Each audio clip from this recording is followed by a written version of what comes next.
Dear viewers, नमस्कार, सलाम, सत श्री अकाल, गुड मॉर्निंग। दोस्तों, आज फिर हम पद्म भूषण मौलाना अब्दुल करीम पारेख के बेटे माजिद पारेख साहब से बात करेंगे। सर, पवित्र ग्रंथों में डेफिनेशन ऑफ रिलीजन यानी धर्म की परिभाषा क्या मिलती है? बहुत अच्छा सवाल है ये।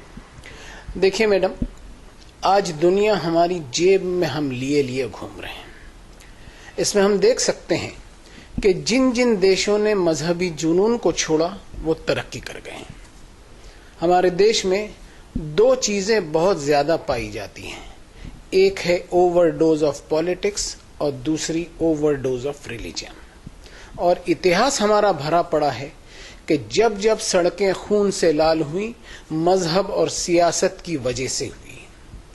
हम भारत की सैर कर लें, ईस्ट से वेस्ट तक, नॉर्थ से साउथ तक, ज्यादातर हमारी मस्जिदें, दरगाहें, मठ, मंदिर, गुरुद्वारे एनक्रोचमेंट और अतिक्रमण पर मिलेंगे।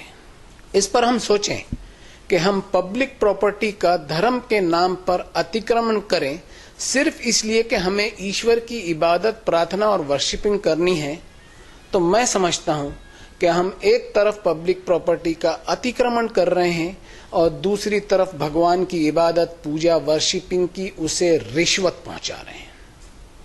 हम सोचें कि क्या वो इससे खुश हो जाएगा?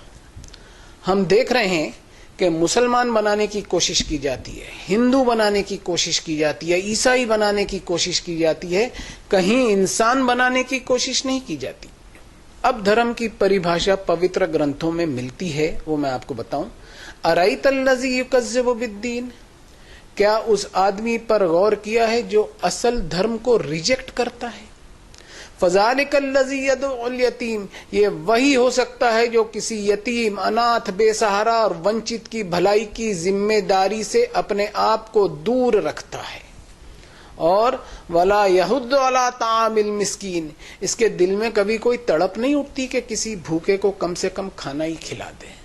इसके खुद के डाइनिंग टेबल पर एक से बढ़कर एक चीजें होती हैं, लेकिन इसे कभी किसी भूखे की भूख का एहसास नहीं होता। अब गौर से सुनिए क्या कहा गया। फ़वैलुल लिल मुसल्लीन अल्लज़ीना हुम अन सलातिहिम साहून अल्लज़ीना हुम युराऊन व यमनऊनल माऊन। सो बर्बादी है ऐसे नमाज पढ़ने वालों की, ऐसे इबादत करने वालों की, ऐसे पूजा अर्चना, उपासना और वर्शिपिंग करने वालों की जो इबादतें तो बहुत करते हैं, लेकिन उनकी इबादतों में केवल दिखावा होता है। उनकी इबादतों ने उनका कैरेक्टर और किरदार ऐसा नहीं बनाया कि वो इंसानों के छोटे मोटे काम भी आ सकें। बस सड़कों पर दिखावे और शोर शराबे से भरपूर होती हैं उनकी इबादतें, और इंसानी हमदर्दी से कोसों दूर रहती हैं।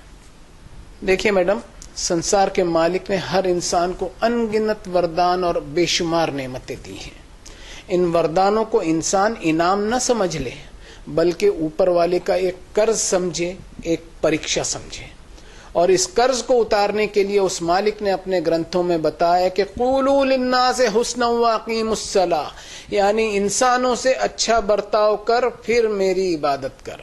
लोगों को उनके अधिकार देता चला, ये सोचते हुए कि जो कुछ तेरे पास है उसमें से तुझे इंसानों के लिए कंट्रीब्यूट करना है, और इस कंट्रीब्यूशन में तुझे कभी किसी पर कोई एहसान नहीं जतलाना है, बल्कि ये समझते हुए कंट्रीब्यूट करना है कि लोगों का तुझ पर अधिकार निकलता है जिसे तुझको अदा करना ही करना है, इसलिए कि जो चीज तू हासिल किए हुए है वो तेरी खुद की प्रॉपर्टी नहीं, बल्कि उसका असल मालिक मैं हूं।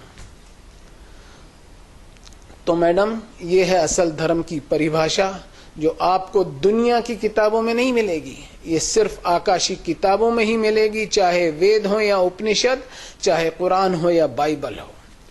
प्रोपेगेंडा ऑफ रिलीजियोसिटी, यानी अपने आप को धार्मिक बताने की एक होड़ लगी हुई है कि किसी स्टाइल या कलर के कपड़े पहन ले, या कोई रूप धारण कर ले, या कोई हुलिया बना ले। ये सब धर्म के नाम पर आडंबर के सिवा कुछ नहीं है, इनसे कोई फायदा हासिल नहीं होगा। Thank you very much Parekh साहब।